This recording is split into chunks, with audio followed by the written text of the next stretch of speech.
Il s'en prend aux exigences du syndicat qui équivaut en termes d'augmentation salariale à près de 20 %. Congés supplémentaires et aménagement de la grille de travail pour les employés de soir, augmentation salariale de 8 % équivaudrait, selon le PDG, à une augmentation de 21 % et l'entreprise ne peut le supporter sans risquer la faillite. OK, ça fait 4 mois qu'on est en grève, là. Qu'est-ce qu'on a de plus qu'on avait au début? OK, c'est ça le point. On se réveille aujourd'hui, on est 4 mois, ça fait 4 mois que nos employés sont en grève et on est encore au point où, entre autres, pour les demandes salariales là, ou les demandes d'aspect monétaire pour la première année du contrat se situent au-delà de presque à 20 %. Je veux dire, on se demande à ce moment-là, là, on prend 3 points de ce contrat-là, puis ça représente 20 %.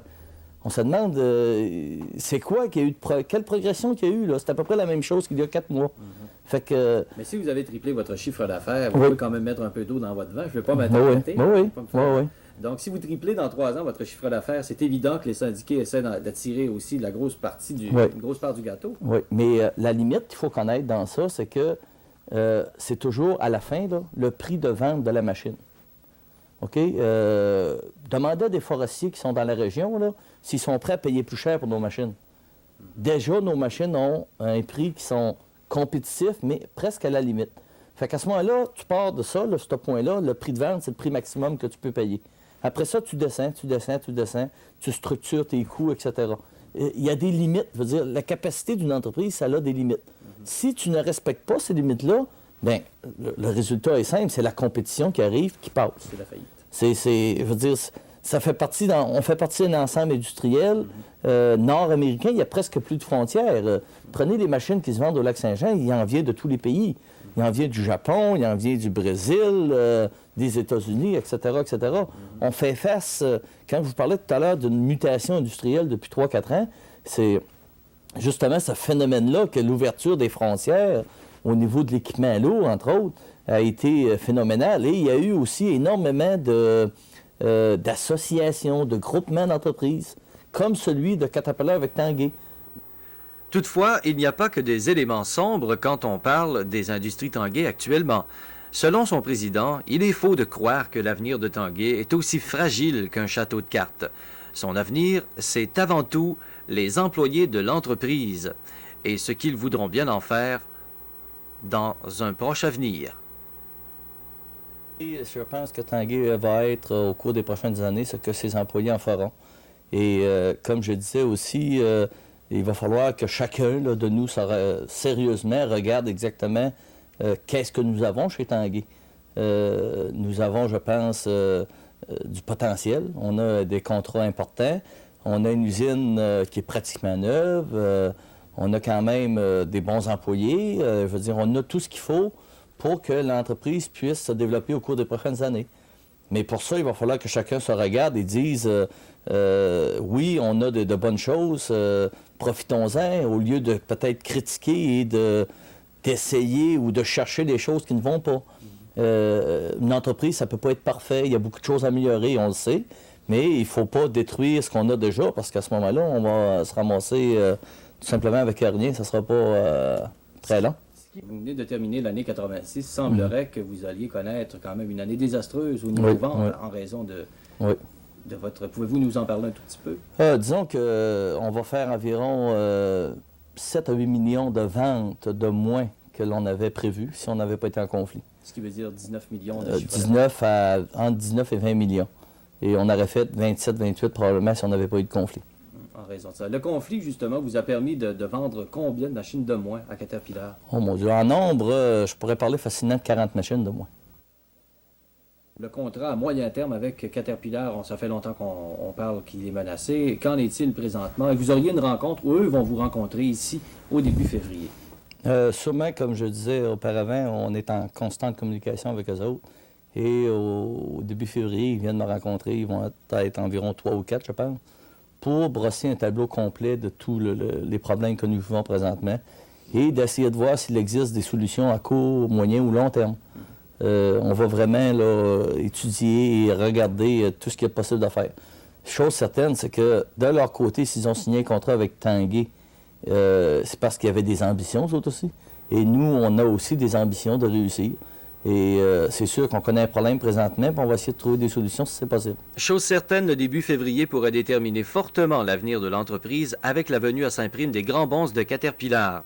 Chez les syndiqués, malgré quelques mécontents, environ une trentaine, on tient le coup et c'est une question de dignité ainsi que de regagner des acquis perdus en cours de route au fil des dernières années qui font avaler la pilule. Laurence Delisle, citoyen de Saint-Prime bien connu et un des doyens chez les syndiqués, a vécu les deux autres conflits de l'entreprise en 71 et 75 et nous a livré des détails intéressants. Le moral est bon, puis on espère qu'il y ait un rapprochement des deux parties le plus vite possible, puis que ça se règle. Croyez-vous avoir l'espoir d'un règlement bientôt? Bien, disons qu'on espère toujours qu'il y ait un règlement le plus vite possible. Moi, disons que moi, j'espère ça. Est-ce que la solidarité des employés en 86-87 est semblable à celle que vous avez vécue en 75 ou en 71? Est-ce qu'on se tient plus en 60... Est-ce qu'on se tenait plus en 71, 75 qu'en 86-87? Oui, pour être bien franc, là, oui. Ça se tenait plus en 71 et en 75 qu'actuellement. Peut-être pas un pourcentage terrible, mais ça se tenait plus les deux derniers conflits qu'il y a eu. Et quelles sont les raisons, d'après vous? Oh, les motifs, là, disons, il y a plusieurs motifs à ça, mais là, je les ai pas... Plus d'employés, moins d'employés?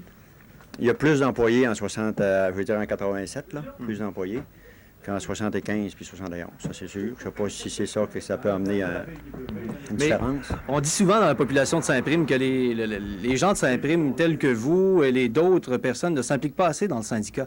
Vous avez vécu avec Jean-Paul Tanguay, vous avez connu l'entreprise, pas à ses débuts, puisque ça fait très longtemps, mais vous avez vu quand même croître cette entreprise-là. Est-ce que vous êtes d'avis que les gens de Saint-Prime pourraient s'impliquer un peu plus dans le syndicat?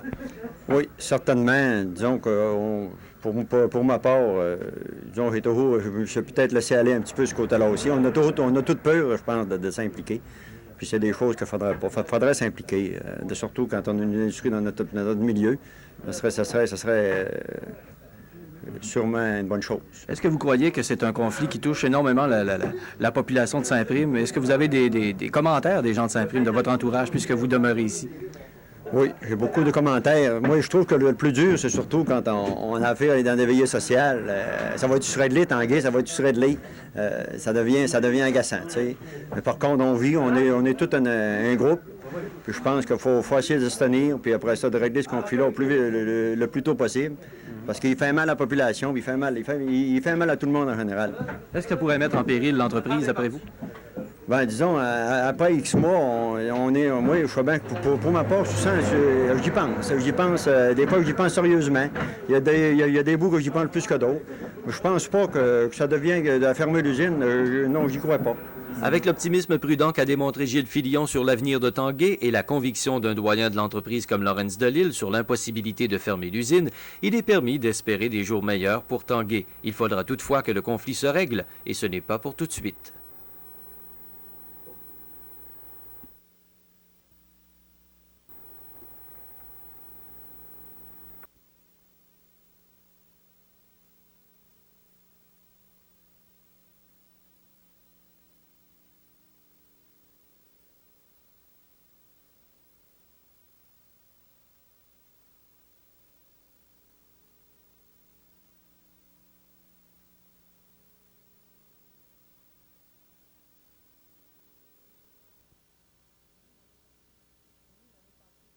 Il en est passé 17 000. Ça fait 17 000 fois 100. Bien, je suis sûre que ces gens-là ont fait le tour du lac Saint-Jean en même temps. Parce qu'il faut vous dire qu'il n'y a pas une seule ville au